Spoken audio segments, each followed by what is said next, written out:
Hey all, I'm your host Cryptic and welcome back to the channel. In today's video, I'm going to be talking about setting up the PlayStation VR2 onto your gaming laptop and giving my overall views and I guess mini review of using said VR2 onto the gaming laptop. So without much further ado, let's get straight into it. Now, to get the PSVR2 running on your gaming laptop, you're going to need a few things. Obviously, you're going to need the PlayStation VR2. That's a no-brainer. You're also going to need a laptop that has a dedicated GPU, whether it's AMD or NVIDIA. Preferably NVIDIA, I would say, to be able to play the games at the native resolution of the headset. But also one that has a DisplayPort. And I don't mean the standard DisplayPort that you find on your monitors and desktop PCs, but a USB-C DisplayPort. So one that does the combo, which is fast charging, DisplayPort 1.4 and above, and all that all on the one port. And that connection, so whatever you connect to that, will then connect to the dedicated GPU. In this case, the dedicated GPU in this is an RTX 4090. So now that we have that out of the way, if you meet those requirements, then this setup should work for you. Okay. Now, you will need to purchase two things to get this connected to this. And the first thing you will need to buy is the actual VR2 adapter. So PSVR2 to PC. This is the thing. So it's very simple. USB-C at the front, power at the back, USB-A cable for data and power, and a DisplayPort connection. Now, with the DisplayPort connection, it does not come with a DisplayPort cable. Does it? You're going to have to buy one. For this laptop, you don't want standard display to standard display. You want DisplayPort version 1.4 to USB-C. I've got the Ugreen one. You can use any other brand you want that's available in your region. I purchased this off Amazon. You can get it wherever you want, eBay, through your local gaming or electronics store. As long as it's DisplayPort 1.4 to USB-C, you'll be great. And you're gonna need two programs for this. The first one being the PSVR2 app itself. It's gonna step you through the setup, so you'll want to install this first. When you do install this, it will prompt you to connect these in the right order, that to get it recognized and to get the drivers installed and to get all the background programs installed to get your VR2 and PC talking and recognized and set up. Okay. The easiest thing that I found, and if I recall correctly on how to do this, was get the USB cable from your VR2, which is right here. Normally this is the one that plugs straight into your PlayStation 5 into the USB-C port at the front. Okay, this will plug directly into the VR2 to PC adapter. Obviously for the VR2 PC adapter, you want to plug it into power, to a power point, right? Little brick there. And then you have two connections going to your laptop. The first connection is the data USB cable. And the second connection is that DisplayPort to USB-C cable, which you purchase separately, goes into your dedicated USB-C DisplayPort that connects directly to your main GPU. Okay. Once that is done, it's going to ask you to pair both your left and right PSVR2 controllers, right, to your laptop. Now, your laptop, if you've got a modern laptop, so I'd say anything with a 30 series card and above, I would say preferably 40 series and above to be safe for performance and compatibility. You should have Bluetooth 5.1 and up.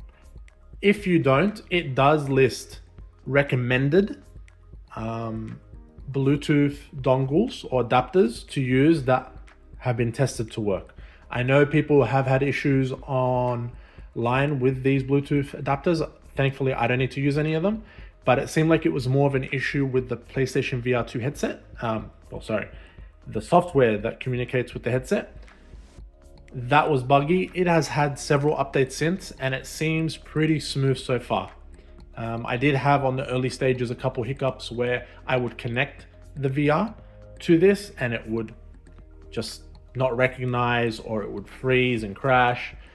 After about the following update after that, I would say 2 to 3 weeks after I did the install, I haven't had the issue since, and there's been several updates since that one that seem to fix all the crashing and issues there. Okay. Now with this software, it also keeps your headset and controllers up to date with the latest firmware.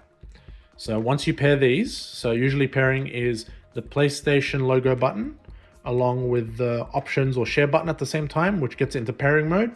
And then you go into your Bluetooth, find a device and pair. Once you do that, all you need to do is just press it and it will, there you go. It's recognized it and it says it's up to date. And we do that for the right controller as well. See, all we do is just press and then watch it. Boom, there you go, connected. As easy as that. Now, once that is done, the second piece of software you will want to use is the software, if I can find this correctly for you, Steam VR. Okay, Steam VR is pretty much what you'll need to run all the Steam VR games. With this, it pretty much loads a piece of software that's like a virtual environment, which is sort of like your house or room in this virtual environment where you can interact with all the menus in a VR sort of area, where you can select games, your friends, customize a few things, play some mini games, do all that. Those are the only two pieces of software that you need. Now, of course, the first con is this is a bit more clunky than what it is with the PS5. I agree. It's not quite to the levels of what PlayStation VR 1 was to the PS4 and to the PS5 with the breakout box and several wires in, several wires out, and good luck trying to untangle that ball of spaghetti, right? But this essentially breaks it in from one cable to two. That's it, just splitting the one combo that does power, data, video, all that, to power that goes to the wall, and then just data and video signal to laptop. That is it. It's pretty straightforward to do if you're patient enough and just follow the steps in the PlayStation VR app and Steam VR. Steam VR will naturally just, when it detects that you have it on, it will download. If not, just search for it and install it manually. And smooth sailing after that. What you want to do when you plug it in, you don't necessarily need to launch the PlayStation VR app. But if you want to check for any firmware updates, if you, let's say you haven't been on for a few weeks or a month and you're jumping back into VR again because you've got some time now and you just want to check if there's any firmware updates, you can do that. It happens super quick, potentially even quicker than on the PS5 on the PC. Where on the PS5, sometimes it needs to reboot the headset completely or reboot the PlayStation 5 to apply some of the updates, depending on how big they are. This just updates them live, boom, done, and it just switches status from requires update to updated. That is it. And that includes for the controllers as well, which is awesome. But with that, I would say with the breadth of games that you get and the library of games, for myself, I've been playing Half-Life Alyx and Assetto Corsa in VR. Previously, I played a crap ton of Gran Turismo 7 on the PS5. That was my go-to. I've done Kayak VR, Beat Saber, etc. All the main games on the PS5, and they were great. But I just felt like there was so much more in the VR space of software and games that was available that I would really like to play, especially Half-Life Alyx. I really wanted to play that, and I'm grateful I have. That is a mind-blowing experience of just audio, visual, and gameplay mechanics in VR. Just how natural it feels, and just you get blown away. It can be a bit overwhelming, even for someone who's played a lot of VR from the VR 1 to now. To get that level of gameplay where you go from games like those to something like this that was really built from the ground up for VR. I also did Horizon VR, and that was just, I'm not one to really get motion sick from VR, but that one really gets you feeling unwell, and I'm not a fan of it at all. So I had to drop that game just because just the way it did everything was so bad.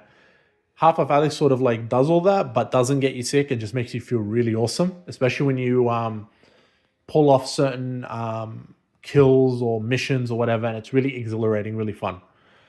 Overall, I would say if you have a PlayStation VR2 and you have a capable PC or gaming laptop in this case, and you're thinking of wanting to expand your library of VR games, I 100% recommend getting the adapter and setting it up on your PC/gaming laptop and just enjoying a huge library of games. You'll pretty much get your money and then some out of it. Now, of course, there are some features that are only on the PS5 that don't translate over to PC, the haptics on the headset and foveated rendering. But what I will say is, which is a huge upgrade, is that as cool as foveated rendering is on the PS5, on the PC, it's not really needed when you meet the minimum requirements or exceed them, because you end up rendering the whole screen at amazing visuals and resolution, and it's so awesome. So with that said, I highly recommend it. I hope this setup guide and instructional video on how to set it up was useful to you, especially if you're on the fence thinking it was quite difficult, or if you've had it and potentially had some issues and it wasn't working for you. As always, if you have any questions or anything at all, leave them in the comment section below. I will do my best to help assist and answer. The community has been also pretty awesome in answering those questions as well. And yeah, if you found this video helpful and informative, leave a thumbs up, subscribe if you haven't, and I'll see you all in the next video. Enjoy some gaming. See ya.